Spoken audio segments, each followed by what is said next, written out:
नमस्कार शुभ सकाळ। आज डिसेम्बर मास 16 तारीख मंगलवार। आपणक भल पाइबा और आशीर्वाद स्वरूप गोटे गोटे लाइक कर दियंतु एवं नुआ होइथिले चैनल को सब्सक्राइब करी पाखरे थिबा बेल आइकन को क्लिक कर दियंतु। मु आज आपण मानक पई केते गोटी गुरुत्वपूर्ण खबर आनिछि। आजिर प्रथम खबर, मालकानगिरी रे हिंसार 8 दिन पर स्वाभाविक हैला इंटरनेट सेवा। गत सोमवार संध्या 6 टारु कटकणा लागू होइछि। पर्यायक्रमे कटकणा 6 थर वृद्धि होइथिला। काली दिन 12टा जाए कटकणा थिला। एमबी 26 और राखेलगुड़ा गां विवाद को नहीं हिंसा देखा देइथिला। मालकानगिरी जिला एमबी 26 हिंसाकांडर 7 दिन पर गां रे पहुंचिला भारतीय रेडक्रॉस सोसाइटी रो रिलीफ सामग्री। एमबी 26 हिंसाकांड और जलापड़ा घटना रे काली आउ 9 जन को गिरफ करिछि मालकानगिरी सदर थाना पुलिस। एही घटना रे पूर्वरु 6 जन गिरफ होइथिले बेले वर्तमान सुधा 15 जन गिरफ होइचंती। अन्य मानकु मध्य पुलिस खोजुची। सेपटे एमबी 26 और राखेलगुड़ा थाना गांरु बीएनएस रो धारा 163 उच्छेद होइची। जिला प्रशासन पक्षरु गां रे रिलीफ सामग्री बंटा जाउतला बेले थैथान कार्य जारी रहिची। जिलापाल सोमेश कुमार उपाध्याय एवं एसपी विनोद पाटिल एच राखालगुड़ा मारवाड़ी नीलगुड़ा एवं एमबी 18 गां गस्त करी ग्रामवासी आलोचना करिसंती। एही अवसर रे जिलापाल कहिसंती जे भविष्यतर पीढ़ी पाई आम समस्त को भाईचारा बंधन ने बांधी होई रहिबाकू पड़िबो। पुणी थरे परस्पर मध्यरे सुसंपर्क स्थापन करबाकू प्रयास करबाकू हेबो। परस्पर मध्यरे कथाबार्ता द्वारा ही यह संभव होई पारियो बोली जिलापाल कहिसंती। गुजब प्रचार कले कड़ा कार्यानुष्ठान नियाजिबो बोली जिलापाल कहिसंती। परवर्ती खबर, जाजपुर धर्मशाला गंडगोल को नहीं धारणा राजनीति छकापुंजा देखिबाकू मिलिछि। भुवनेश्वर रे बीजेडी और जाजपुर रे भाजपा धारणा। विधायक हिमांशु साहू और पूर्वतन विधायक प्रणव बलवंतराय समर्थक धारणा रे बसिचंती। काली रातिरु धारणा रे बसिचंती उभय दलर कर्मी। अन्य पक्षे जेनापुर थाना घेरिले विधायक हिमांशु साहू समर्थक। भुवनेश्वर डीजी कैंप ऑफिस आगे धारणा रे बसिले बीजेडी नेता। आक्रमणकारी को गिरफ दाबी रे उभय पक्षर धारणा। सूचनायोग्य, जाजपुर जिला जेनापुर थाना गड़मधुपुर पंचायत एक फार्म हाउस निकटरे दुई गोष्ठी मध्य गंडगोल होइथिला। एही गंडगोल रे उभय गोष्ठी 24 जन आहत होइथिबार जणा पड़िछि। दुई गोष्ठी मध्यरु अनेक धर्मशाला गोष्ठी स्वास्थ्य केंद्र रे भर्ती होई चिकित्सित हेउथिला बेले 3 जन को कटक बड़ डाक्तरखाना को स्थानांतरित करथिबार सूचना मिलिछि।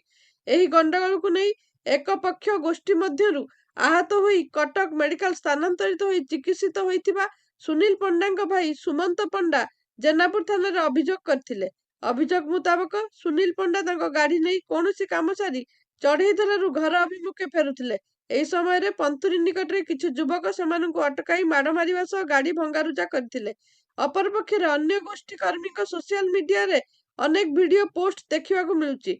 सेमाने एक फार्म हाउस रे भोजी भात करथुला बेले तांको उपरे राजनीतिक आक्रोशरू आक्रमण होइथिबा सेमाने अभियोग करचंती। पुलिस पहुंची घटनार तदंत करुछि। परवर्ती खबर, मुख्यमंत्री मोहन चरण माझी राज्यर विभिन्न सरकारी आयुर्वेदिक और होमियोपैथिक कॉलेज रे पढ़ुथुबा पीजी छात्र छात्री मिलुथुबा स्टाइपेंड रे व्यापक वृद्धि करिसेंती। आयुर्वेदिक और होमियोपैथिक चिकित्सा क्षेत्र रे छात्र छात्री मानकु प्रोत्साहित करिबा पई मुख्यमंत्री एही निष्पत्ति नेइचंती। एहा द्वारा उभय पाठ्यक्रम रे पीजी करुथुबा 120 जन छात्र छात्री उपकृत हेबे। एही नूतन स्टाइपेंड 2026 जनवरी पहिला रु लागू हेबो। एही निष्पत्ति अनुसार पीजी प्रथम वर्ष छात्र छात्री मानक स्टाइपेंड रे 55% वृद्धि करा जायछि।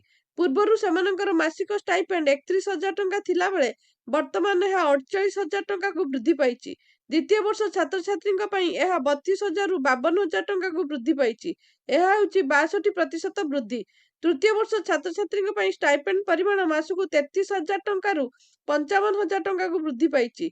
एही वृद्धि 67%। सेहीपरि सरकारी आयुर्वेद और होमियोपैथिक मेडिकल कॉलेज रो हाउस सर्जन मानक स्टाइपेंड 17,000 रु 30,000 को वृद्धि करा जायछि। यह चलित वर्ष अगस्त पहिला रु लागू हेबो। परवर्ती खबर, एणिकी ओडिशा लोक भिसा पाई आउ कलिकता दिल्ली किंबा हैदराबाद जिबा नै। एथिपाई भुवनेश्वर रे हेबो ग्लोबल भिसा एप्लिकेशन सेंटर। मुख्यमंत्री मोहन चरण माझी भुवनेश्वर रे ग्लोबल भिसा एप्लिकेशन सेंटर प्रतिष्ठा पाई अनुमोदन करिसंती। एही प्रस्तावित भिसा सेंटर भुवनेश्वर बरमुंडा स्थित Baba Saheb Ambedkar bus terminal building रे कार्यक्षम हेबो। जहा पई ओडिशा सरकार 3000 वर्ग फुट रो जगह जोगाई देबे। तेबे अंतर्जातिक भिसा पाइबा पई पूर्वरु राज्यवासी को कलिकता दिल्ली हैदराबाद भली देशर अन्य शहर को जिबाकू पड़ुथुला। ଭୁବନେଶ୍ୱରରେ ଏକ ଭିସା ସେଣ୍ଟର ପ୍ରତିଷ୍ଠା କରିବା ପାଇଁ ରାଜ୍ୟବାସୀଙ୍କ ପକ୍ଷରୁ ବହୁ ଦିନରୁ ଦାବି ହୋଇ ଆସୁଥିଲା। ଏସବୁକୁ ଦୃଷ୍ଟିରେ ରଖି ମୁଖ୍ୟମନ୍ତ୍ରୀ ଏହି ଗୁରୁତ୍ୱପୂର୍ଣ୍ଣ ନିଷ୍ପତ୍ତି ନେଇଛନ୍ତି। ପରବର୍ତ୍ତୀ ଖବର, ଶ୍ରୀକ୍ଷେତ୍ର ଯାଇ ଶ୍ରୀଜୀଉଙ୍କୁ ଦର୍ଶନ କରିବା ପ୍ରତିଟି ଓଡ଼ିଆଙ୍କ ସ୍ୱପ୍ନ। ଖାସ୍ ଏଇଥିପାଇଁ ପୁରୀକୁ ସବୁଦିନ ଛୁଟି ଥାଏ ଭକ୍ତଙ୍କ ଭିଡ଼। ମାତ୍ରାଧିକ ଭକ୍ତଙ୍କ ଯୋଗୁଁ ରାସ୍ତା ଜାମ୍ ଯୋଗୁଁ ଘଣ୍ଟା ଘଣ୍ଟା କଟିଯାଏ ରାସ୍ତାରେ। କିନ୍ତୁ ଏବେ ପୁରୀ ଯାଉଥିବା ଶ୍ରଦ୍ଧାଳୁଙ୍କ ପାଇଁ ଆସିଛି ଖୁସି ଖବର। ଏବେ କମିଯିବ ଜଗା ପାଖକୁ ଯିବା ସମୟ। ମାତ୍ର 40 ମିନିଟରେ ଭକ୍ତ ପହଞ୍ଚିଯିବେ ଭୁବନେଶ୍ୱରରୁ ପୁରୀ। ଏ ନେଇ ଚିନ୍ତା କରୁଛନ୍ତି ସରକାର। ଏଥିପାଇଁ 8 ଲେନ୍ ହେବ ଭୁବନେଶ୍ୱର ପୁରୀ ରାସ୍ତା। ଏ ନେଇ ସୂଚନା ଦେଇଛନ୍ତି ପୂର୍ତ୍ତମନ୍ତ୍ରୀ ପୃଥ୍ୱୀରାଜ ହରିଚନ୍ଦନ।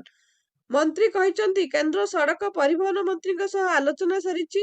ଜାତୀୟ ରାଜପଥର ପ୍ରପୋଜାଲ ଥିଲା ଭୁବନେଶ୍ୱର ପୁରୀ ରାସ୍ତାକୁ 6 ଲେନ୍ ବିଶିଷ୍ଟ କରିବା ପାଇଁ। ସେଥିପାଇଁ ସରକାର ସମ୍ମତି ପାଇସାରିଛନ୍ତି। ରାଜ୍ୟର ଦାବି ଥିଲା ଭୁବନେଶ୍ୱର ପୁରୀ ରାସ୍ତାକୁ 8 ଲେନ୍ କରିବା ପାଇଁ।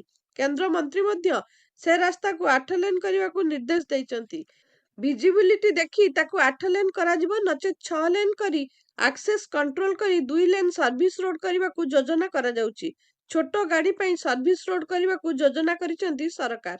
ପରବର୍ତ୍ତୀ ଖବର, ସିଏମସି କାର୍ଯ୍ୟାଳୟ ସମ୍ମୁଖରେ ରହିଛି ଗମ୍ବୁସିଆ ମାଛଙ୍କ କୁଣ୍ଡ, କିନ୍ତୁ ତାହା ନାମକୁ ମାତ୍ର ପଡି ରହିଛି। କୁଣ୍ଡରେ ନା ଅଛି ପାଣି, ନା ଅଛନ୍ତି ମାଛ। ଏପଟେ ସହରବାସୀଙ୍କୁ ଅତିଷ୍ଠ କଲେଣି ମଶା। ରଖେଇ ବସେଇ ଦେଉନାହାନ୍ତି। ସଞ୍ଜ ନଇଲେ ଘରେ କି ବାହାରେ ରହି ହେଉନି। ତେଲ କି ଧୂଆଁ କିଛି କାମ କରୁନି। ମଶା ଦାଉରେ କଲବଲ କଟକ ସହରବାସୀ। ଏପଟେ ମଶା ବଂଶ ବୃଦ୍ଧି ରୋକିବାକୁ ସିଏମସି କରିଥିବା ଗମ୍ବୁସିଆ ମାଛ କୁଣ୍ଡର ଅବସ୍ଥା ନ କହିବା ଭଲ। ସିଏମସି କାର୍ଯ୍ୟାଳୟ ନିକଟରେ ଥିବା 2ଟି କୁଣ୍ଡରୁ ଗୋଟିଏର ପାଣି ଶୁଖିଗଲାଣି, ଅନ୍ୟଟି ଫାଟି ଆଁ କରିଛି। ଏଭଳି ସ୍ଥିତିରେ ମାଛ ଆସିବେ କୁଆଡୁ? ସେହିପରି ସିଏମସି ପକ୍ଷରୁ ମଶା ଧୂଆଁ ଓ ମଶା ତେଲ ପକାଯାଉଥିଲେ ବି ତାହା ନିମ୍ନମାନର ହୋଇଥିବାରୁ କାମ କରୁନଥିବାର ଅଭିଯୋଗ ହେଉଛି। ପରବର୍ତ୍ତୀ ଖବର, ଏସିଆର ବୃହତ୍ତମ ଲବଣାକ୍ତ ହ୍ରଦ ସୌନ୍ଦର୍ଯ୍ୟମୟୀ ଚିଲିକା ଧୀରେ ଧୀରେ ପୋତି ହେଉଛି। ପ୍ରତିଦିନ ଚିଲିକାକୁ ପ୍ରବେଶ କରୁଥିବା ପଟୁମାଟି ଦ୍ୱାରା ହ୍ରଦ ବ୍ୟାପକ ଭାବରେ କ୍ଷତିଗ୍ରସ୍ତ ହେଲାଣି। ମାଛ, ଚିଙ୍ଗୁଡି ଓ କଙ୍କଡା ଉତ୍ପାଦନ ମଧ୍ୟ ପ୍ରଭାବିତ ହେଉଛି।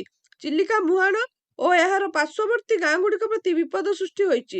ପ୍ରଶାସନ ପକ୍ଷରୁ ନିୟମିତ ବ୍ୟବଧାନରେ ପଙ୍କ ଉଦ୍ଧାର ଓ ଅନ୍ତନାଳୀ ଖୋଳା କାର୍ଯ୍ୟକ୍ରମ ରହିଥିଲେ ମଧ୍ୟ ସେତେଟା ସଫଳତା ମିଳିପାରି ନାହିଁ।